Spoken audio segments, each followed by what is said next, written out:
एक भाई अपनी बहन को रेडियो स्टेशन छोड़ने जा रहा है। बहन थोड़ी घबराई हुई है, लेकिन भाई बोलता है, डर मत मैं ना, मेरा नहीं हूँ ना। उन दोनों को क्या पता था कि आज का दिन उनकी जिंदगी का आखिरी दिन होगा। दो मासूम बच्चे, गीता और संजय चोपड़ा, दिल्ली जैसे शहर में ब्रॉड डेलाइट में अगवा हो जाते हैं। रेप, मर्डर और उसके बाद वो कहानी जो आज भी सुनते हैं तो रोंगटे खड़े हो जाते हैं।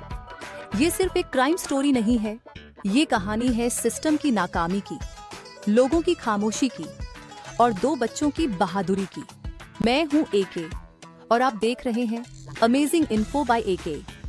आज हम बात करेंगे भारत के सबसे खतरनाक अपराधियों में से एक, रांगा और बिल्ला, और उनके द्वारा किए गए जघन्य अपराध की। रांगा और बिल्ला, कौन थे ये लोग? चलिए सबसे पहले समझते हैं ये रंगा और बिल्ला थे कौन। रांगा का असली नाम था कुलजीत सिंह और बिल्ला का नाम था जसबीर सिंह। दोनों पंजाब से थे और पहले आर्मी में काम करते थे, लेकिन अनुशासनहीनता, बदतमीजी और हिंसक व्यवहार की वजह से दोनों को निकाल दिया गया। जेल गए, चोरी, हथियार तस्करी और औरतों को ब्लैकमेल करने जैसे अपराध किए। जेल में ही उन्होंने मिलकर बड़ी वारदात की योजना बनाई। पैसे के लिए किसी अमीर परिवार के बच्चों को किडनैप करना। गीता और संजय, कौन थे ये मासूम? अब बात करते हैं उन बच्चों की जिनकी जिंदगी को इन लोगों ने बर्बाद किया। गीता चोपड़ा, 16 साल की, पढ़ाई में तेज, रेडियो पर शो करने वाली, आर्मी ऑफिसर की बेटी। संजय चोपड़ा, सिर्फ 14 साल का, लेकिन बहुत समझदार, बहन का बहुत ख्याल रखने वाला। उस दिन 26 अगस्त 1970 दोनों भाई बहन ऑल इंडिया रेडियो के यूथ प्रोग्राम में हिस्सा लेने जा रहे थे, लेकिन घर से निकलते समय किसी ने नहीं सोचा होगा कि वो दोनों कभी वापस नहीं आएंगे। लिफ्ट लेना और अपहरण। दोनों बच्चों को एक नीली एम्बेसडर कार दिखाई दी। कार में दो आदमी थे, रंगा और बिल्ला। उन्होंने कहा, हम रेडियो स्टेशन की तरफ ही जा रहे हैं, बैठ जाओ। बच्चों को थोड़ी देर के लिए शक हुआ, लेकिन दोनों ने सोचा टाइम बच जाएगा, इसलिए बैठ गए। कुछ ही मिनटों बाद रंगा ने गाड़ी की दिशा बदली। संजय ने विरोध किया, लेकिन दरवाजे लॉक हो चुके थे। गीता ने मदद के लिए चिल्लाया, लेकिन गाड़ी तेज रफ्तार में निकल गई। सुनसान जगह पर गाड़ी को लेकर जाना। कार उन्हें दिल्ली के बाहर एक सुनसान इलाके में ले जाती है, झाड़ियों के बीच, जहां कोई नहीं था। संजय ने बहन को बचाने के लिए रंगा से भिड़ने की कोशिश की। बिल्ला ने उसे धक्का देकर कार के नीचे गिरा दिया। गीता रोती रही, गिड़गिड़ाती रही, लेकिन इन दरिंदों को कुछ फर्क नहीं पड़ा। उन्होंने गीता के साथ रेप किया, संजय को पीट पीट कर मार दिया और फिर चाकू से दोनों को गोद कर जंगल में फेंक दिया। केस सामने आना और जनता का गुस्सा। जब बच्चे शाम तक घर नहीं लौटे, परिवार घबरा गया। पुलिस में रिपोर्ट लिखाई गई।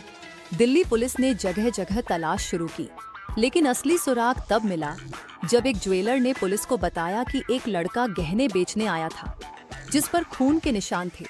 पुलिस ने पीछा किया और 2 दिन के अंदर रंगा और बिल्ला को गिरफ्तार कर लिया। अदालत, फांसी और इंसाफ। कोर्ट में पूरा देश इस केस को देख रहा था। सबूत बहुत पक्के थे, गहने, कपड़े, चाकू, चश्मदीद गवाह और फोरेंसिक रिपोर्ट। दोनों ने बीच बीच में कबूल भी किया और कभी मुकर गए, लेकिन अदालत ने एक ही बात कही, इन पर रहम नहीं किया जा सकता। फांसी का दिन, रंगा और बिल्ला की आखिरी रात, 30 जनवरी 1982 रात का वक्त था। तिहाड़ जेल के 2 अलग अलग सेल में रंगा और बिल्ला को रखा गया था। जेल अधिकारियों के मुताबिक दोनों को बताया गया कि कल सुबह उन्हें फांसी दी जाएगी। उस रात दोनों की हालत खराब थी। रंगा बुदबुदा रहा था, हमें माफ कर दो, और बिल्ला बार बार अपने वकील से मिलने की मांग कर रहा था। जेल के पंडित आए, पूछा गया, कोई आखिरी इच्छा? रंगा ने चुपचाप कहा, माँ को देखना चाहता हूँ, लेकिन नियम साफ था, फांसी से पहले किसी को मिलवाया नहीं जाता। फांसी की सुबह 31 जनवरी 1982 सुबह 6 बजे, सुबह 5 बजे उन्हें स्नान कराया गया, सफेद कपड़े पहनाए गए। 5:40 AM जेलर ने आखिरी बार पूछा, कुछ कहना चाहते हो? दोनों चुप थे, आंखों में डर था। फिर वो पल आया। तिहाड़ जेल के इतिहास में पहली बार 2 दरिंदों को एक साथ फांसी पर लटकाया गया। लेकिन कहानी यही खत्म नहीं होती। इस केस की सबसे डरावनी और चौंकाने वाली बात फांसी के बाद सामने आई। इन दोनों के फांसी के स्टोरी भी कुछ इत्तेफाक से काम नहीं है। तो चलिए जानते हैं कि इनकी फांसी कैसे हुई। जैसे ही घड़ी ने 6 बजाए, जल्लाद ने लीवर खींचा, धड़ाक, फंदा कस गया। दोनों की लाशें झूल गईं। नियम के मुताबिक डॉक्टर ने उनकी मौत की पुष्टि के लिए नब्ज जांची, लेकिन चौंकाने वाली बात ये थी, रंगा की नब्ज धीमी जरूर थी, लेकिन थमी नहीं थी। डॉक्टर और जेल अफसर घबरा गए। क्या वो अभी जिंदा है? रिपोर्ट्स के मुताबिक रंगा की सांसें धीमी चल रही थीं और शरीर में थोड़ी हरकत भी दिख रही थी। ये घटना जेल इतिहास में बहुत दुर्लभ मानी जाती है। जेल नियमों के अनुसार जब तक कैदी पूरी तरह मृत न हो, तब तक फांसी की सजा पूरी नहीं मानी जाती। इसलिए रंगा को दोबारा फंदे पर लटकाया गया और तब तक लटकाया गया जब तक उसकी मौत की मेडिकल पुष्टि नहीं हो गई। भारत में शायद ये पहला डॉक्यूमेंटेड केस था जहां किसी को फांसी देने के बाद दोबारा फंदे पर लटकाना पड़ा। इससे कई कानूनी और मानवाधिकार बहसें भी शुरू हुईं। कुछ लोगों ने कहा, अगर वो जिंदा बच गया था तो क्या उसे माफ किया जाना चाहिए था?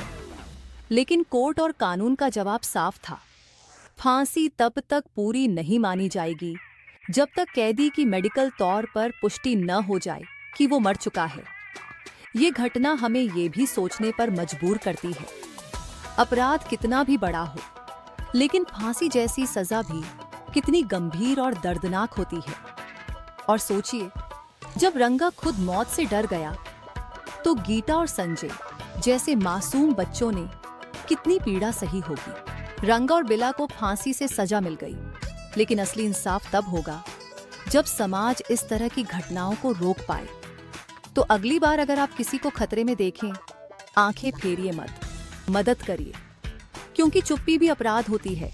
अगर ये वीडियो आपको सोचने पर मजबूर कर गया तो इसे लाइक करें, कमेंट करें, justice for Geeta and Sanjay लिखिए और चैनल को सब्सक्राइब करना मत भूलिए, क्योंकि हम लाते हैं ऐसी कहानियां जो सिर्फ दिल को नहीं, दिमाग को भी झकझोर देती हैं।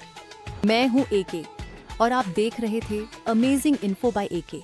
फिर मिलते हैं एक और सच्ची और जरूरी कहानी के साथ।